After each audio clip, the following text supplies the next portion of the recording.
Price Lord. விசேஷமா இந்த நாளில் கூட தேவனுடைய ரேமாவுடைய வார்த்தை விசேஷமா இந்த நாளில் ஒரு வார்த்தைக்கு பாருங்க, கவனிங்க. இந்த வார்த்தை உங்களோடு கர்த்தர் பேசுறாரு. நெகேமியாவுடைய 1ஆம் அதிகாரத்தினுடைய 4ஆம் வசனம்.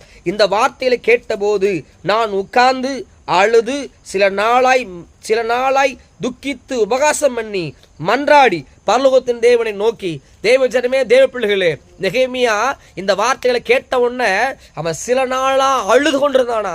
தேவ ஜனமே, தேவ பிள்ளைகளே, நான் சொல்லுகிற தேவ ஆலயத்தினுடைய அலங்கு இடிக்கப்பட்டது உடனே இவன் கேட்டோன்ன துக்கித்து அழுதான் சில நாளா.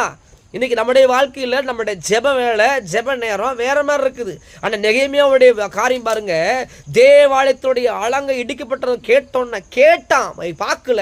ஆனால் சில நாளா துக்கிக்கிறான், அழுகிறான், மன்றாடுறான், தேவனை நோக்குறான். தேவ ஜனமே, எனக்குள்ள ஒரு பாரம் இருக்குது. என் ஜனங்கள் எல்லாம், தேவ ஜனமெல்லாம் இன்னைக்கு குடியில வெறியில ஏதோ ஒரு பாவத்தில் நிற்கிறத பார்த்தோன்னே எனக்குள்ள ஒரு அழுக வருது, அழுகின் பள்ளத்தாக்கு வருது. இன்னைக்கு நான் சொல்லுகிறேன், ஜெபிக்கிறேன்னு சொல்லி உத்தரவாதம் பண்ணுவேன். ஆண்டவரே, என் ஜனங்களுக்காக ஜெபிக்கிறேன்னு சொல்றேன். நெகேமியாவே, உங்களை தான் பேசுகிறேன். ஜெபம் பண்ணுவேன், திறப்பு நிறுவேன், தேவனோடு நிப்பன்னு சொல்லுகிற நெகேமியா எங்க இருக்கிற?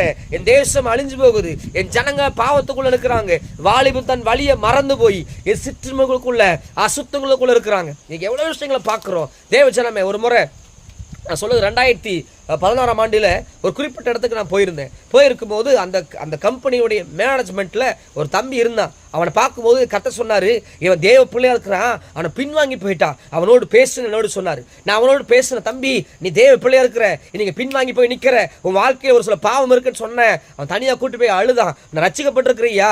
ரட்சிக்கப்பட்டு பின்வாங்கி போயிட்டேன், விபச்சார பாவத்தில் கைவையும் அந்த ஸ்திரீ போல நானும் பாவம் செய்து மாட்டிக்கொண்டேன். இன்னைக்கு என் வாழ்க்கை, ஆவிக்குரிய வாழ்க்கை இழந்து போய் இன்னைக்கு ஏதோ ஒரு மூலையில ஒளிஞ்சிருக்கிறீங்கய்யா, எனக்காக ஜோமன்னு சொன்னா. இன்னைக்கு எத்தனை ஆலயங்கள், நெகேமியா அலங்கு அடிக்கப்பட்டது அழுதாரு.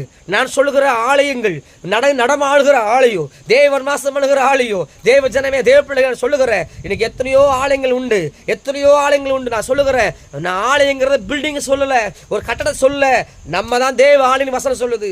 ஒருவன் தேவ ஆலயத்தை கெடுத்தா அவனை கெடுப்பேன்னு சொல்றாரு ஆண்டவர். அப்போ எத்தனை ஆலயங்கள் குடிகாரங்களாக, எத்தனை ஆலயங்கள் விபச்சாரத்துக்கு நேரா, எத்தனை ஆலயங்கள் கள்ள தொடர்புக்கு நேரம் நிற்குது. நீங்க திறப்பு நிற்க வேண்டாமா? சுவரை அடைக்க வேண்டாமா? தேசத்தினுடைய பெரிய மாற்றம் வர வேண்டாமா? அழுகின் பள்ளத்தாக்கள் நிற்க வேண்டாமா? சுயநலமான ஜெபம் பண்ணிட்டு இருக்கிற நான் உங்களுக்கு சொல்லுகிறேன், தயவு செய்து சொல்லுகிறேன், சுயநலமான ஜெபிக்கிற நேரம் அல்ல இது, சுயநலமாக கண்ணீர் வடிக்கிற நேரம் அல்ல இது. நம் தேசத்துக்காக திறப்பில் வடிக்க வேண்டிய கண்ணீர் தேவை. தேவன் உங்களை தேடுகிறார். திறப்பில் நிற்கவும் சுவரை அடைக்கவும் ஒருவனை தேடுறாருங்க, ஆண்டவங்களை தேடுறாருங்க. திறப்பில் அடைக்க வேண்டும். நிறைய ஆத்துமக்கள் வீணா நரகத்துக்கு